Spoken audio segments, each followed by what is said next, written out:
नमस्कार मु हर्ष परिछा मोर YouTube channel को मु आपन स्वागत जनाऊँगी। ए भिडियो रे आमे एक दुखद घटना विषय रे आलोचना करिबा जहाँकि वर्तमान चालू रही। तो ता पूर्व मु आपन को अनुरोध करिबी ए भिडियोटी प्रथम रु शेष पर्यंत देखिबा हेबे एवं भिडियोटी को लाइक शेयर सब्सक्राइब करिया को भूलिबे नहीं, कारण आपन मानकर गोटे गोटे सब्सक्राइब हमको गोटे गोटे जीवन दान करछि, जोटा कि आमे नुआ नुआ तथ्य नै कि आपन मान पाखरे नुआ नुआ भिडियो उपस्थापन करिया पे। तेबे चलतु आज भिडियो रे आमे आलोचना करिबा जे गत मंगलवार ठारू मुंबई रे जो लगाण वर्षा चलछि, जो बादल फटा वर्षा चलछि, जाहारी फଳରେ ସେଥିରେ ବିଭିନ୍ନ ଧନ ଜୀବନ ଏବଂ ପ୍ରାଣୀ ବା ବିଭିନ୍ନ ଲୋକ ବିଭିନ୍ନ ସମୟରେ ବିଭିନ୍ନ ସମସ୍ୟାର ସମ୍ମୁଖୀନ ହେଉଛନ୍ତି। ଏହି ପରିପ୍ରେକ୍ଷୀରେ ଏଇ ଯୋଉ ଲଗାଣ ବର୍ଷାକୁ ଆଖି ଆଗରେ ରଖି ସରକାର ମହାରାଷ୍ଟ୍ରର ସରକାର ସମସ୍ତ ସ୍କୁଲ କଲେଜ, ବିଶେଷ କରି ମୁମ୍ବାଇ ସ୍ଥିତ ସମସ୍ତ ସ୍କୁଲ କଲେଜ ଏବଂ ଘରୋଇ କଲେଜ ଏବଂ ସମସ୍ତ ଅଫିସ କାର୍ଯ୍ୟାଳୟକୁ ସମସ୍ତ ବନ୍ଦ କରିଦେଇଛନ୍ତି। ଏବଂ ବର୍ତ୍ତମାନ ଏଇ ଲଗାଣ ବର୍ଷା ଏଇ ମାତ୍ରାରେ ହଉଛି ଯାହାକି ଅ, କହିଲେ ନ ସରେ, ଯାହାକି ଆମେ କହିପାରିବା ଆପଣଙ୍କର 600 ମିଲିମିଟର ଧାରାରେ ମୂଷଳ ଧାରାରେ ସେ ବର୍ଷୁଛି। ଯାହାରି ଫଳରେ ମୁମ୍ବାଇର ତଳିଆ ଅଞ୍ଚଳରେ ଥିବା ସମସ୍ତ ଲୋକମାନେ ବିଶେଷ ସମସ୍ୟା ଘେରରେ ଅଛନ୍ତି। ଯେଉଁମାନେ ଜଳବନ୍ଦୀ ଘେରରେ ଅଛନ୍ତି ସେମାନଙ୍କୁ ଉଦ୍ଧାର କାର୍ଯ୍ୟ ବର୍ତ୍ତମାନ ଜାରି ରହିଛି। ବର୍ତ୍ତମାନ ସୁଦ୍ଧା ସେଇ ଯୋଉ ଜଳଭୟରେ ରହିଥିବା ଲୋକମାନଙ୍କ ମଧ୍ୟରୁ ଆପଣଙ୍କର 500 ରୁ 600 ଲୋକକୁ ଆପଣଙ୍କର ରେସ୍କ୍ୟୁ କରାଯାଇଛି ଏବଂ ଆଉ 350 ଲୋକମାନଙ୍କୁ ଇଭାକୁଏଟ କରାଯାଇଛି, ଯୋଉଟା କି ରେସ୍କ୍ୟୁ କରିକି ଆପଣଙ୍କର ନିରାପଦ ଜାଗାକୁ ନିଆଯାଇଛି ଏବଂ ଯୋଉମାନେ ବିପଦ ସଂକେତ ଜାଗାରେ ଅଛନ୍ତି ସେମାନଙ୍କୁ ଇଭାକୁଏଟ କରାଯାଇଛି।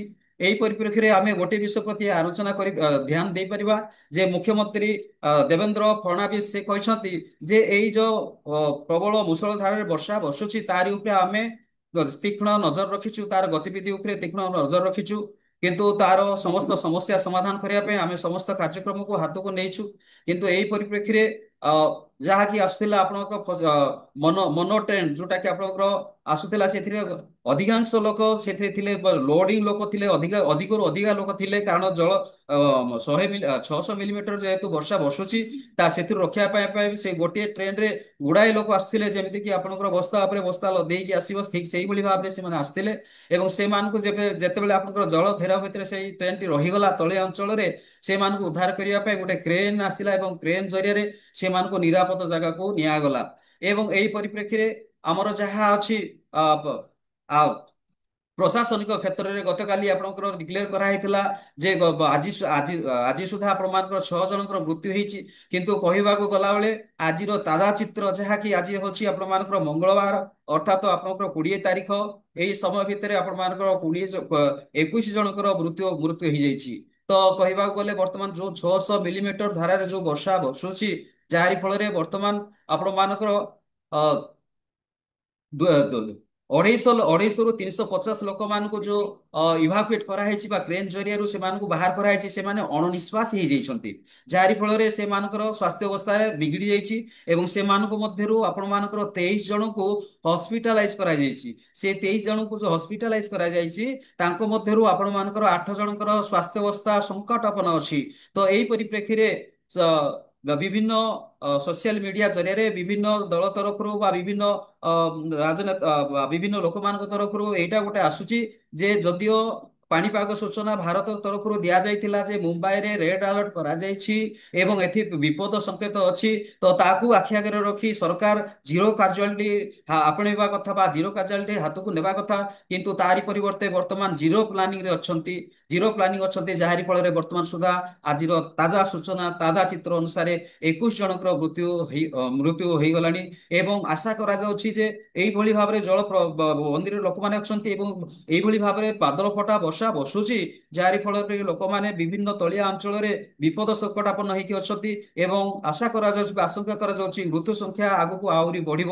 ଏହି ପରିପ୍ରେକ୍ଷୀରେ ଆପଣମାନଙ୍କର, କାରଣ ଆମେ ଜାଣିଛେ ଯେ ପ୍ରତ୍ୟେକ ବର୍ଷ ମୁମ୍ବାଇରେ ଏଇ ମନସୁନ ବର୍ଷାରେ ହିଁ ଏଇଭଳି ଜଳ ଘେରରେ ଲୋକମାନେ ବିଭିନ୍ନ ସମସ୍ୟାର ସମ୍ମୁଖୀନ ହୁଅନ୍ତି ବା ଲୋକମାନେ ବିପଦ ଆପଦରେ ପଡିଯାଆନ୍ତି ଏବଂ ସେମାନଙ୍କୁ ଖାଇବାକୁ ପିଇବାକୁ ମାନେ ଅଭାବ ଅସୁବିଧା ହେଇଯାଏ ବା ଯିବା ଆସିବା ଏ ସମସ୍ତ ଅସୁବିଧା ହେଇଯାଏ। ତ ବର୍ତ୍ତମାନ ପରିପ୍ରେକ୍ଷୀରେ ମୁମ୍ବାଇରେ ସମ୍ପୂର୍ଣ୍ଣ ମାତ୍ରାରେ ସ୍କୁଲ କଲେଜ ଏବଂ ଆପଣମାନଙ୍କର ବିମାନ ଚଳାଚଳ, ଟ୍ରେନ ଚଳାଚଳ, ଗାଡି ମୋଟର ବାଇକ କଥା ତ ଛାଡି ଦିଅନ୍ତୁ, ଆପଣଙ୍କ ଚାରି ଚକିଆ ଯାନ ବା କିଛି ବି ଯିବା ଆସିବା କଥା ତାକୁ ଛାଡ଼ିଦେଲେ ଲୋକମାନେ ଗୋଟେ ଜାଗାକୁ ଅନ୍ୟ ଜାଗାକୁ ସ୍ଥାନାନ୍ତରିତ ହେବା ପାଇଁ ସେମାନଙ୍କର ସୁବିଧା ହଉନି, କାରଣ ଏଇଭଳି ଏକ ବାଦଲ ଫଟା ମୂଷଳ ଧାରାରେ ବର୍ଷା ବର୍ଷୁଛି ଯେ ଲୋକମାନେ ଗୋଟିଏ ଜାଗାରୁ ଆଉ ଗୋଟେ ଜାଗାକୁ ଯିବା ପାଇଁ ନିରାପଦ ମନେ କରୁନାହାନ୍ତି ବା ମଣୁନାହାନ୍ତି। ଏଇ ପରିପ୍ରେକ୍ଷୀରେ ମହାରାଷ୍ଟ୍ରର ଯୋଉ ବିପରୀତ ଦଳ ବା ଅପୋଜିଟ ପାର୍ଟିର ଯିଏକି ଆପଣଙ୍କର ଆଦିତ୍ୟ ଠାକରେ ସେ କହିଛନ୍ତି ଯେ ଏଇ ସମସ୍ତ ସମସ୍ୟା ଜାଣିବା ସତ୍ତ୍ୱେ, ଏଇ ବିଷୟବସ୍ତୁ ଏ ସୂଚନା ଆସିବା ସତ୍ତ୍ୱେ ବା ଆପଣଙ୍କର ପାଣିପାଗ ଅ, କେନ୍ଦ୍ରରୁ ଯୋଉ ଏ ସୂଚନା ଆସିବା ସତ୍ତ୍ୱେ ସରକାର ବର୍ତ୍ତମାନ ସୁଦ୍ଧା ଜିରୋ ପ୍ଲାନିଂରେ ଅଛନ୍ତି, ଯୋଉଟା କି ଆପଣ ମାନଙ୍କର ରେଡ୍ ଆଲର୍ଟ କରାଯାଇଛି ମୁମ୍ବାଇକୁ। ଏଇ ପରିପ୍ରେକ୍ଷୀରେ ଆମେ ଜାଣିଛେ ଯେ ମୁମ୍ବାଇରେ ବର୍ତ୍ତମାନ ସୁଦ୍ଧା ଆପଣଙ୍କର 1,20,00,000 ଲୋକ ବାସ କରନ୍ତି, ପ୍ରାୟତଃ 1,20,00,000 ଲୋକ ବାସ କରନ୍ତି। ସେମାନଙ୍କ ମଧ୍ୟରୁ ପ୍ରାୟ 50% ଲୋକ ତଳିଆ ଅଞ୍ଚଳରେ ବାସ କରନ୍ତି।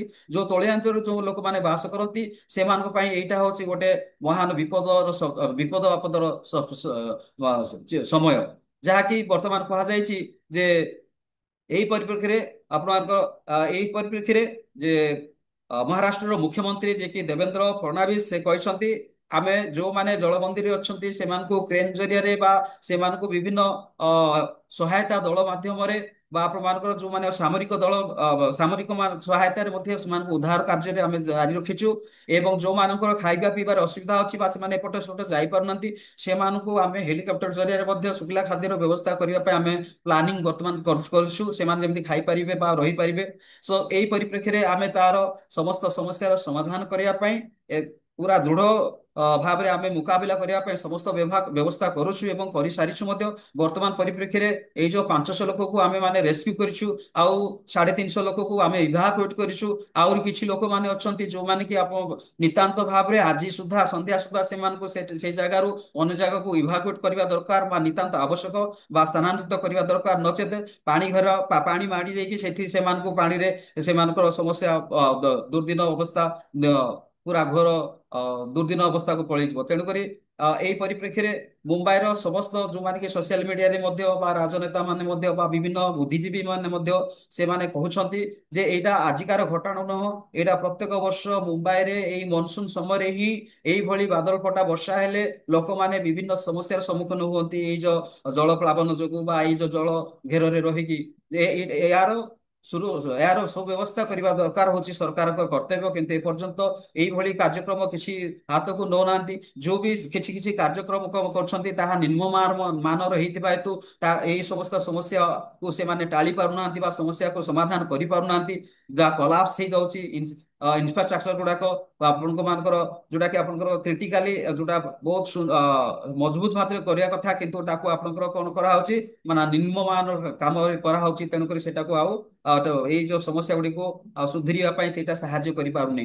ତ ଏଇ ପରିପ୍ରେକ୍ଷୀରେ ଆଜିର ତାଜା ଚିତ୍ର ଯାହା ତାଜା ସୂଚନା ଯାହା ମୁଁ ଆପଣମାନଙ୍କ ସମ୍ମୁଖରେ ରଖିଲି, ଗତକାଲି ଥିଲା 6 ଜଣ ମୃତ୍ୟୁ, ଆଜି ଆଜି ବର୍ତ୍ତମାନ ସୁଦ୍ଧା ଆଜି ମଙ୍ଗଳବାର 20 ତାରିଖ ସୁଦ୍ଧା ଆପଣମାନଙ୍କର 21 ଜଣଙ୍କର ମୃତ୍ୟୁ ହୋଇଛି ଏବଂ ଆଶଙ୍କା କରାଯାଉଛି ଆଉ ଅନ୍ୟ ଦିନ ଆଉ ଯଦି କିଛି ଏଇଭଳି ଭାବରେ ଲଗାଣ ବର୍ଷା ଲାଗି ରହିବ ତାହେଲେ ମୃତ୍ୟୁ ସଂଖ୍ୟା ଆଗକୁ ବଢିବ ବୋଲି ଆଶା କରାଯାଉଛି।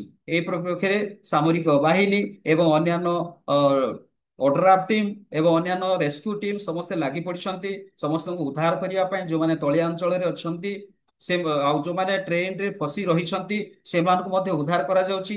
ଯୋଉମାନଙ୍କର ଯିବା ଆସିବାରେ ଯାତାୟାତ ହେବାରେ ଅସୁବିଧା ହଉଛି ସେମାନଙ୍କୁ ଆଶ୍ୱାସନା ଦିଆହଉଛି କୋଉଠିକି ଯିବା ଆବଶ୍ୟକ ନାହିଁ ବା ସେଥିରୁ ସ୍ଥାନାନ୍ତରିତ ହେବା ଆବଶ୍ୟକ ନାହିଁ।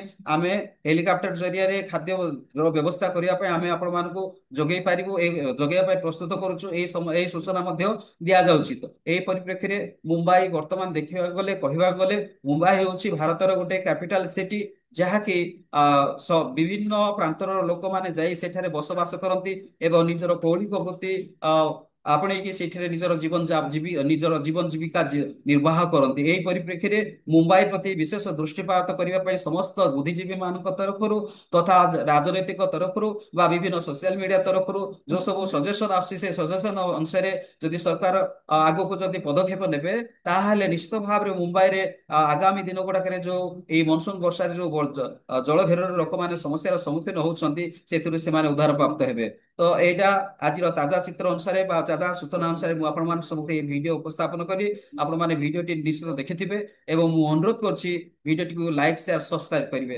Thank you so much. ନମସ୍କାର।